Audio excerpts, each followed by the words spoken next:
Iya, Sedikit aja. ya, buat saya sih case-nya Nikita Mirjani adalah case politis ya.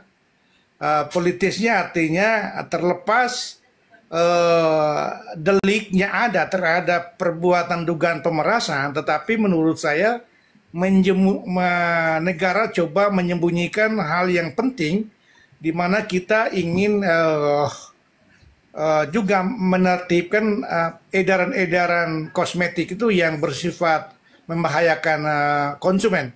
Saya pikir itu jauh lebih menarik ya kita diskusi dibanding case personal Nikita. Artinya gini, Nikita itu tidak bisa berdiri sendiri. Apakah motifnya benar-benar karena kerugian 3 miliar kasus pemerasan atau membunuh seorang Nikita untuk speak up lebih luas terhadap kejahatan-kejahatan konsumen, kejahatan-kejahatan terhadap konsumen. Ini yang jauh lebih berharga dan jauh lebih bernilai dalam sebuah bangsa dan negara kita. Begitu, Koko Chiro. Ya, mantap Bang Nyoman. Mantap, mantap, mantap, udah keras. Pasang kalian kuping kalian itu biar kalian dengar apa yang disampaikan oleh Bang Nyoman. Bang Nyoman mau ada kegiatan, Bang Nyoman? Iso merayu kau kokoh ya. Ih, kau pikir kau aja? Ya, belum sedikit, masih ada waktu Ah. sedikit. Oh, jadi Bang Nyoman nggak mau bahas ini masalah NM. Bagaimana kira-kira analisa Bang Nyoman nanti di pengadilan hal apa saja yang bisa membuat NM menang gitu atau gimana Bang Nyoman? Iya, kalau saya bilang begini, kasus Nikita Mirjani kalau dilihat dari dampaknya kan hanya kerugian 3 miliar. Dan ini kan bukan kepentingan publik, ini hanya persoalan siapa korbannya adalah pelapor dan siapa yang melakukan satu tindakan yang merugikan adalah Nikita Mirjani. Tapi buat saya sejak awal menyatakan ada perjumpaan kejahatan pidana. Ada perjumpaan itu artinya ada satu arah. Nikita diduga melakukan satu kejahatan, tetapi orang lain juga diduga melakukan satu kejahatan. Dalam hal ini melanggar undang-undang konsumen. Kan begitu. Kalau kita melihat dari latar belakang sebelah itu kan adalah pengusaha. Nah, sementara dalam dunia yang usaha apapun harus mengacu kepada perhatian tentang perlindungan konsumen. Ya, mulai quality control, ada hal-hal yang membahayakan konsumen itu dilindungi oleh undang-undang. Maka menurut saya lebih baik kita mempersoalkan punishment atau penegakan hukumnya itu untuk menjaga seluruh konsumen Indonesia dibanding hanya persoalan 3 miliar. Nah, ini yang menjadi remeh-temeh. Tapi saya lihat untuk masalah itu kok maksudnya kayak tenggelam gitu Bang Nyoman. Malah yang ini yang di-up gitu kan. Iya, justru itu. Justru ya, ini kan kita tidak masuk ke dalam case itu ya. Saya tidak mau menjustifikasi, tetapi cara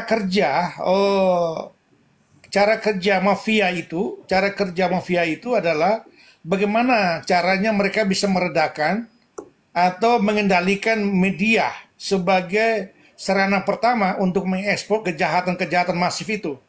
Ini kan pola-pola lama sebenarnya. Jadi kenapa kejahatan di bangsa kita keluar dari kasus ini sedikit ya, secara umum ya. Kenapa kejahatan di Indonesia ini legal fishing, trafficking, money laundering, judol, bahkan korupsi itu terjadi secara masif? Kenapa?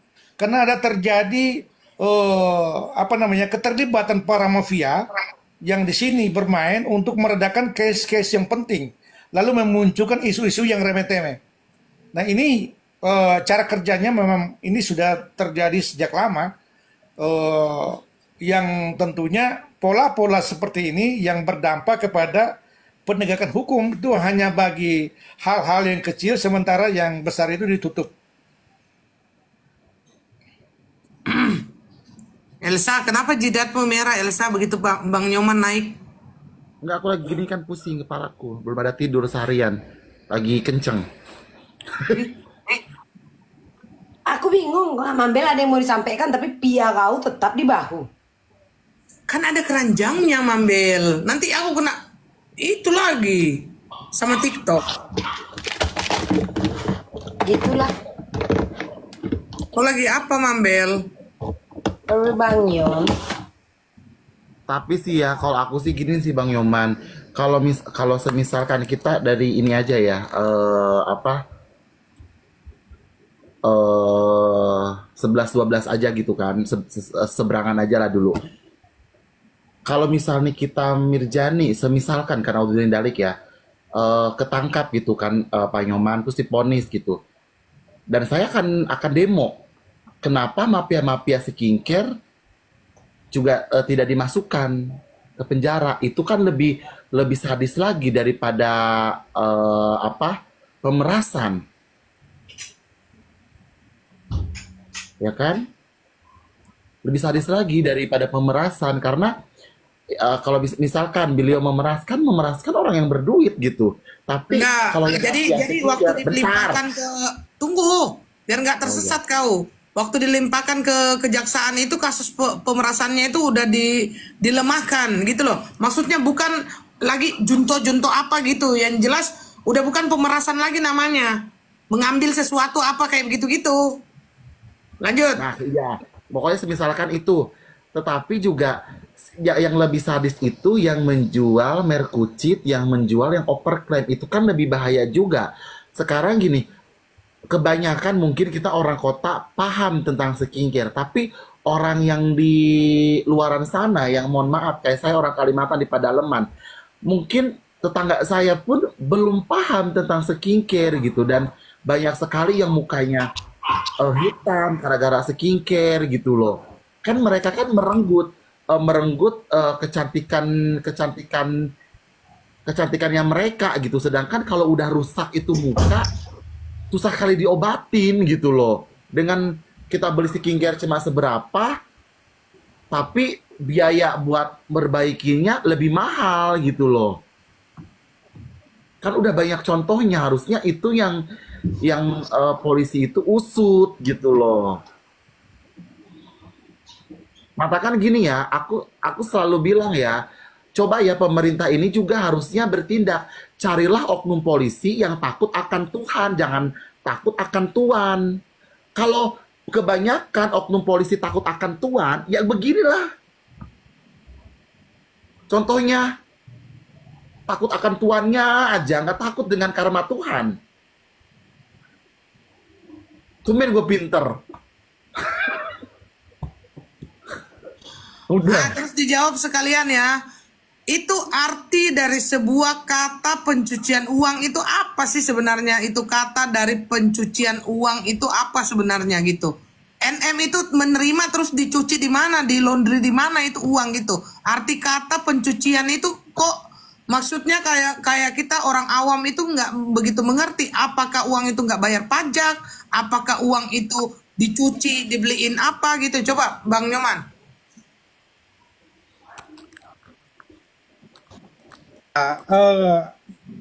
Kalau pencucian uang digunakan sebagai dalil dalam kasus Nikita Mirjani, ya menurut saya masih sangat sumir ya.